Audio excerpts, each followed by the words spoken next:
የአገዛዙ አየር ወለድ ሰራዊት በአማራ ፋኖ ብሔራዊ ንቅናቄ ሸዋ ጠቅላይ ግዛት እዝ በአጼ አምደ ጽዮን ኮር ራምቦ ክፍለ ጦር ተደመሰሰ። ዝርዝር አለንም። በወሎ ቤተ አማራ በምኒልክና በበላይ ዘለቀ እዞች ጥምረት ጀብድ ተፈጽሟል። በዚያው በወሎም የፋሽስቱ አብይ መከላከያ ሰራዊት መቶ አለቃን ጨምሮ ሌሎች ወታደሮች መደምሰሳቸው ታውቋል። እንመለከተዋለንም። ከአፋብን የሚወጡ ውሳኔዎችንና ዕለታዊ ዘገባዎችን መተግበርና ለህዝባችን ማጋራት እንዲሁም የሚዲያውን ጦርነትን በበላይነት መምራት አለብን ተብሏል።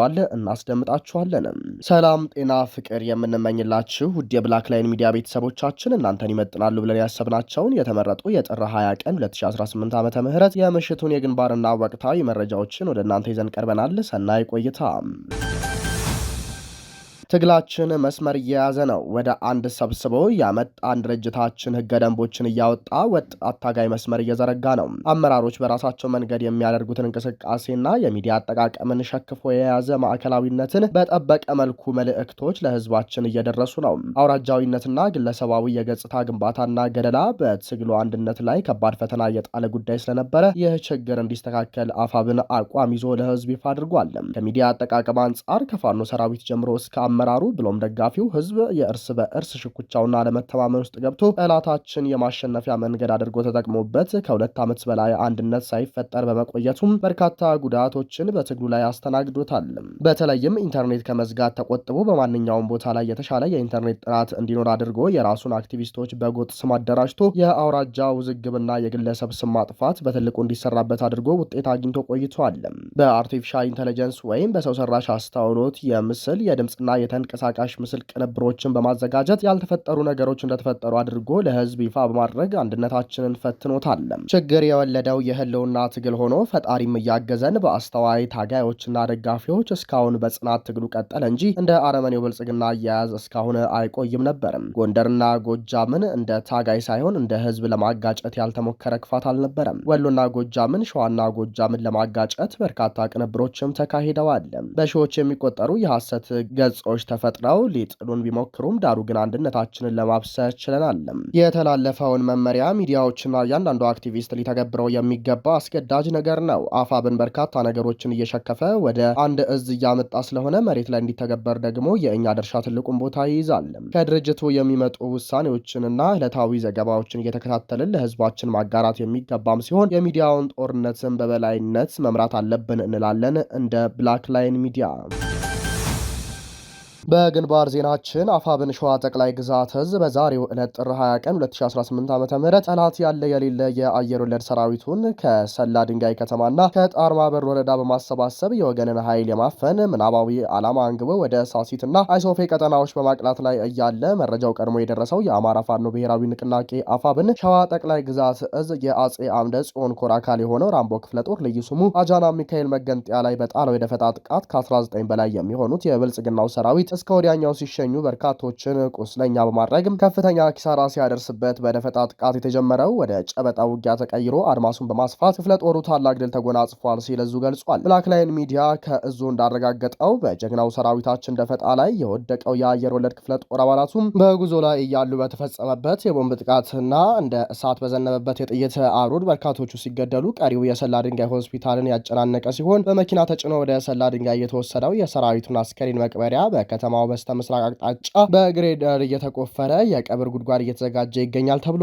በሌላ በኩል የአጼ አምደ ጽዮን ኮር አካል የሆኑት የእምዬ ምኒልክ ልጆች በትላንትናው ዕለት ከቀኑ 7 ሰዓት ተኩል ጀምሮ በሌላኛው የውጊያ ግንባር ከመንዝቃያ ወረዳ መቀመጫ ከሆነችው ከዘመሩ ከተማ ተነስቶ ወደ ክምር ድንጋይ በማቅናት ያለ የሌለ ባደረጉት የተቀናጀ ተጋድሎ ድል ሲቀዳጁ 3 የሚሊሻ አባላት በምኒልክ ክፍለ ጦር መማረካቸውን ክፍለ ጦር በላከው የግንባር መረጃው አስታውቋል። ይህ በእንዲህ እንዳለ ሌላኛው የአጼ አምደ ጽዮን ኮር አካል የሆነው የራስ አበባ አረጋይ ክፍለ ጦር በተደጋጋሚ ወንጀል ሲፈልጋቸው የነበሩ ሲያለብርና ዋዩ ወረዳ የአገዛዙ ቀኝ እጅ የሆኑትን የሚሊሻ አባላት በልዩ ወታደራዊ ኦፕሬሽን በቁጥጥር ስር አውሎ ምርመራ መጀመሩን ክፍለ ጦሩ ገልጿል።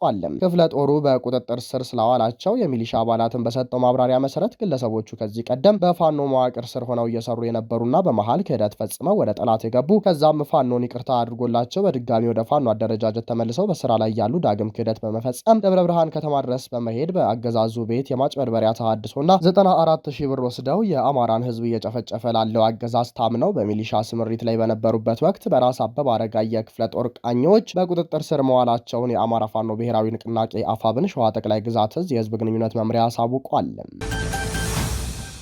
በወሎ ቤተ አማራ ግንባርም ዛሬም በላይ ዘለቀ እዝና ምኒልክ እዝ በጋራ በመሆን ታሪክ ሰርተዋል ተብሏል። ለብላክ ላይን ሚዲያ የተላከው የድል ዜና እንደሚያሳየው በላይ ዘለቀ እዝና ምኒልክ እዝ በጋራ በመሆን በአገዛዙ ሰራዊት ላይ የማያዳግም እርምጃ በመውሰድ ድል ተጎናጽፈዋል። የአማራ ፋኖ ብሔራዊ ንቅናቄ አፋብን ምስራቅ አማራ ቀጠና ምኒልክ እዝ ላስታ ሳምናው ኮር እሸት ክፍለ ጦር ነብሮት ወርዋሪ ኮማንዶ ብርጌድ ሸዶ መቄት ሻለቃና በበላይ ዘለቀ እዝ ባንሳባተ ኮር የተውጣጡ የፋኖ አባላት በብርሃኑ ጁላ ግትልትል ሰራዊት ላይ አካላዊና ቁሳዊ ኪሳራ አድርሰውበታል። መነሻውን ከታሪካዊቷ ቦታ ላሊበላ ከተማና ላሊበላ ኤርፖርት ወይም ሸምሻ አድርጎት እሸት ክፍለ ጦርን አፍናለሁ በሚል አጉል ምኞት አዳሩን በአምስት አቅጣጫ ስፍቶ ቢመጣም በውባንታ ባተ ልጆችና በአሳምነው ልጆች ተገርፎ አስከሬኑን እንኳን ሳያነሳ ወደ መጣበት ላሊበላ ኤርፖርትና ላሊበላ ከተማ ፈርጥጦ ተመልሷል ነው የተባለው። ውጊያውም ዛሬ ማለት ስም ቀን 20 2018 ዓመተ ምህረት ከሌሊቱ 10 ሰዓት እስከ 8 ሰዓት በፈጀው ትንቅንቅም ከ15 በላይ የአገዛዙ ሰራዊት ሲደመሰስ ከ20 በላይ ቁስለኛ ማድረግ ተችሏል።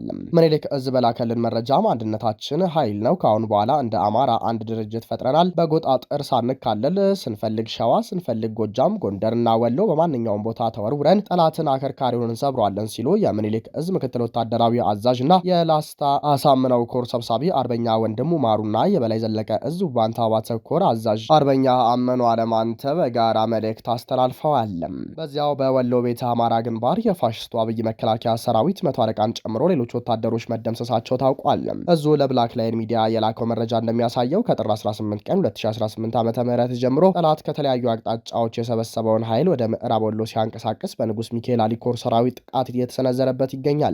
በዚህም መሰረት ከትናንት በስቲያ ማለትም ጥር 18 ቀን 2018 ዓ.ም በሉጫማ ላይ ታሪክ ተሰርቷል። በበርካታ ተሽከርካሪዎች ወታደሮችን ጭኖ ወደ ምዕራብ ወሎ እያጓጓዘ ያለው ፋሽስታዊ መንግስት በሉጫማ ሲደርስ ያልታሰበ አደጋ ገጥሞታል ተብሏል። የአፋብን ምስራቅ አማራ ቀጠና ምኒልክ እዝ ንጉስ ሚካኤል አሊኮር በሚንቀሳቀስበት የምዕራብ ወሎ ቀጠና ሰሞኑን ብዛት ያለው የጠላት ኃይል ከባድ መሳሪያ ጋር እየተጓዘ እንደሆነ ይታወቃል። በቀጠናው የነበረው የሰሜን ምስራቅ እዝ 801ኛ ኮር ሰራዊት የፋኖን ጫና መቋቋም ስላልቻለ በቅርቡ የተመሰረተው 11ኛ እዝ ሰራዊት በድጋፍ ሰጪነት ወደ ቀጠናው ሲገባ የአፋብን ምስራቅ አማራ ቀጠና ምኒልክ እዝ ንጉስ ሚካኤል አሊኮር ሳጅን አደማሊ ወይም አባናደው ክፍለ ጦር 4ኛ ሻለቃ ፋኖች በሰነዘሩበት የደፈጣ ጥቃት ከባድ ሰብአዊና ቁሳዊ ኪሳራ ደርሶበታል።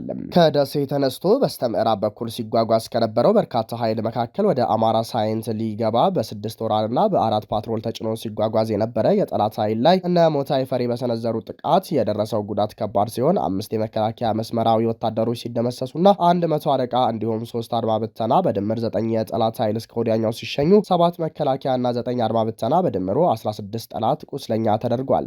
የሳጅን አደማሊ ወይም አባናደው ደመላሾች በብርሃን ፍጥነት በድምሩ 25 የጠላት ኃይልን ከጥቅም ውጪ አድርገዋል ተብሏል። በተመሳሳይ ልጅ ኢያሱ ኮር 24ኛ ክፍለ ጦር ደቡብ ወሎ ዞን ከወለደሬ ወረዳ በርካታ ጠላት በመደምሰስና በመማረክ ታላቅ ድል አስመዝግበዋል። የአማራ ፋኖ ብሔራዊ ንቅናቄ ምስራቅ አማራ ቀጠና ምኒልክ እዝ ልጅ ኢያሱ ኮር 24ኛ ክፍለ ጦር ጥር 19 ለ20 2018 ዓ.ም ሌሊት ደቡብ ወሎ ዞን ከወለደሬ ወረዳ ልዩ ቦታው ቆሎ ባቄላ የሚባል ቦታ ላይ በአገዛዙ ሰራዊት ላይ ከፍተኛ ሰብአዊና ቁሳዊ ጉዳት በማድረስ ታላቅ ድል ተጎናጽፏል ነው የተባለው። ጀግናውና አይበገሬው 24ኛ ክፍለ ጦር ረጅም ጉዞ በመጓዝ ከሌሊቱ 7 ሰዓት ወደ ጠላት ምሽግ ሰርገው በመግባት የጥይት ናዳ አውርዶበታል።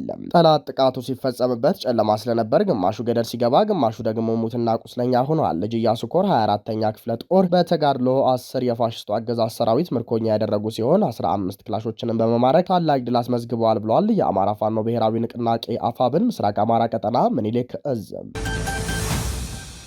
በውጪ ዜናችን በኢራን ተቃውሞ የተገደሉ ሰዎች ቁጥር ከ6000 መብለጡ ተነገረ። የኢራን የሰብአዊ መብቶች ዜና ተቋም አዲስ ባወጣው ሪፖርት ባለፉት ሳምንታት በሀገሪቱ ውስጥ በተካሄዱ ተቃውሞዎች የተገደሉ ሰዎች ቁጥር ከ6000 በላይ መሆኑን ገለጸ። መቀመጫውን አሜሪካ ያደረገው የመብት ተቆርቋሪ ቡድኑ እያሰባሰበ ባለው መረጃ እስካሁን 6126 ሰዎች መገደላቸውን እንደደረሰበት አስታውቋል። ከሟቾቹ መካከል እድሜያቸው ከ18 ዓመት በታች የሆኑ 86 ታዳጊዎች እንደሚገኙበት እና 214 የመንግስት የጸጥታ አባላትን መገደላቸውን አመልክቷል። የሟቾች ቁጥር ከዚህም በላይ ሊጨምር እንደሚችል በመጥቀስ ከተቃውሞ ጋር በተያያዘ የሞቱ ሊሆኑ ይችላሉ በሚሉ ወደ 17000 በሚደርሱ ሰዎች ሞት ላይ ተቋሙ ምርመራ እያካሄደ ነው። ለ3 ሳምንታት በዘለቀው ህዝባዊ ተቃውሞ ከ3000 በላይ ሰዎች መገደላቸውን የኢራን ባለስልጣናት ባለፈው ሳምንት አረጋግጠዋል። ከተገደሉት በተጨማሪም 11009 ሰዎች በከባድ ሁኔታ ጉዳት እንደደረሰባቸውና 41880 የሚሆኑ ደግሞ በመንግስት ኃይሎች ተይዘው በእስር ላይ እንደሚገኙ ተገልጿል። የሰብአዊ መብት ተከራካሪዎች መንግስት በኮሚኒኬሽን አገልግሎት ላይ የመንግስት ቁጥጥር መቀጠሉን፣ ሰዎች በስፋት በጸጥታ ኃይሎች እየተያዙ መሆናቸውንና ጉዳት እየደረሰባቸው ሰዎች ሕክምና የማግኘት ሁኔታ በጣም አሳሳቢ መሆኑን እያመለከቱ ነው። የተባበሩት መንግስታት ተወካይ የሆኑት ማያ ሳቶ የቆሰሉ ሰዎች ከሕክምና ማዕከላት ወደ እስር ቤቶች እየተዘዋወሩ መሆናቸውን የሚያመለክቱ ሪፖርቶች እንደደረሷቸው ቢገልጽም የኢራን የእስር ቤት ባለስልጣናት ግን አስተባብለዋል። ከተቃውሞ ጋር ተያይዞ የኢንተርኔትና ሌሎች የግንኙነት መስመሮች መዘጋታቸውን፣ ትክክለኛውን የተገደሉ ጉዳት የደረሰባቸውና የታሰሩ ሰዎችን አሃዝ ማግኘት አዳጋች እንዳደረገው የመብት ተሟጋች ድርጅቶች ይናገራሉ። በቅርቡ የተከሰተው ተቃውሞ የኢራን ኢስላማዊ ሪፐብሊክ መንግስት ስልጣናት ላይ በቆየባቸው ባለፉት 47 ዓመታት ውስጥ ከተካሄዱት ከፍተኛውና በአጭር ጊዜ ውስጥ በሺዎች የሚቆጠሩ ሰዎች የተገደሉበት እንደሆነ ይነገራል። አልሃን ኦማር ምንነቱ ባልታወቀ ፈሳሽ ጥቃት ደረሰባቸው። የሚኒሶታ የኮንግረስ አባል የሆኑት አልሃን ኦማር በማዘጋጃ ቤት ሳሉ ምንነቱ ባልታወቀ ፈሳሽ ጥቃት እንደተፈጸመባቸው የግዛቱ ፖሊስ አስታወቀ። ከታዳሚዎች አንደኛው ስሪንጅ በመጠቀም ምንነቱ ያልታወቀ ፈሳሽ አልሃን ኦማር ላይ እንደረጨ ተገልጿል። አልሃን ኦማር ጉዳት ሳይደርስባቸው ወደፊት እንቀጥላለን፣ የሚኒሶታ ነዋሪዎች ጠንካራንን በማለት ንግግር ማድረጋቸውን ሲቀጥሉ ግለሰቡን ፖሊሶች ከማዘጋጃ ቤት አስወጥተውታል። አልሃን በኤክስ ገጻቸው ደህና ነኝ፣ ብርቱ ሰው ስለሆንኩ እንዲህ ያለ ትንሽ ነገር ጠኝም ስራዬንም አያሰናክለኝም፣ ጉልበተኞች እንዲያሸንፍ አልፈቅድም ብለዋል። አልሃን ላይ ጥቃት የሰነዘረው ግለሰብ ከማዘጋጃ ቤቱ ሲወጣ እርስ በእርሳችን እያጣላን ነው ሲል ተደምጧል። በክፍል ውስጥ የነበረ የቢቢሲ ዘጋቢ እንደታዘበው በአልሃን ላይ የተረጨው ፈሳሽ ጠንካራ ሽታ ያለው ኬሚካል ነው። ከሚኒሶታ ከንቲባ በሚኒያፖሊስ ጥቃትና ማስፈራራት ቦታ የላቸውም፣ ሰዎችን ሳንጎዳ የተለያየ ሀሳብ ማራመድ እንችላለን ሲሉ ድርጊቱን አውግዘዋል። የስደተኞች ጉዳይ መስሪያ ቤት የጸጥታ ባልደረቦች በሚኒሶታ እየወሰዱ ባለው እርምጃ ምክንያት ከፍተኛ ህዝባዊ ተቃውሞ ተነስቷል። ሁለት አሜሪካውያን መገደላቸውን ተከትሎ በሚኒሶታ ግዛት የወሰደው እርምጃ በጥቂቱ ረገብ እንዲል ፕሬዚዳንት ዶናልድ ትራምፕ ተናግረዋል። በማዘጋጃ ቤቱ ውስጥ የነበረው ጃኩሊን ጎስሊንግ ከኤልሃን ረዳቶች አንዱ የሆነ ሰው ማስታወሻ ሊያቀብላት ነበር የመሰለኝ ብሏል። ሌላ በክፍሉ የነበረ ታዳሚ አልፍሬድ ፍላረንስ ጁኒየር በማዘጋጃ ቤቱ ንግግሯን በመቀጠሏ ጀግንነቷን አደንቃለሁ ብለዋል። እንደ አውሮፓውያን አቆጣጠር በ2009 አልሃን የመጀመሪያዋ ሶማሊያዊት አሜሪካዊት፣ የመጀመሪያዋ አፍሪካ የተወለዱ አሜሪካዊትና የመጀመሪያዋ ሙስሊም አሜሪካዊት የኮንግረስ አባል ሆነው ተመርጠዋል።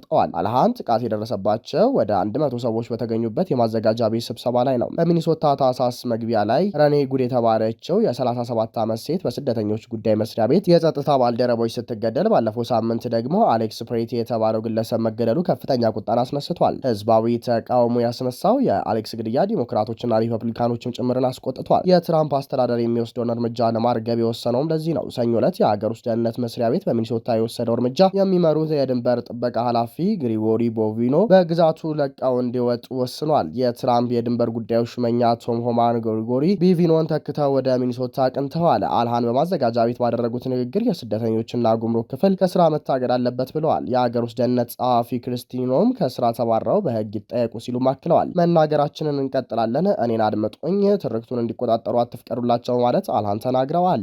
ትራምፕና ኤልሃን ለረጅም ጊዜ የቆየ ቁርሾ አላቸው። ትራምፕ በሚኒሶታ እርምጃ እየወሰዱ ያሉት የኤልሃን ካላቸው ጥላቻ ተነስተው ነው የሚሉም አሉ። ትራምፕ ኤልሃን መታሰር አለባት፣ ወደ ሶማሊያ ትመለስ፣ ከዓለም የከፋው ሀገር ነው፣ ሶማሊያ ሄደ አገሯን ታላቅ ታድርግ ማለታቸው ይታወሳል።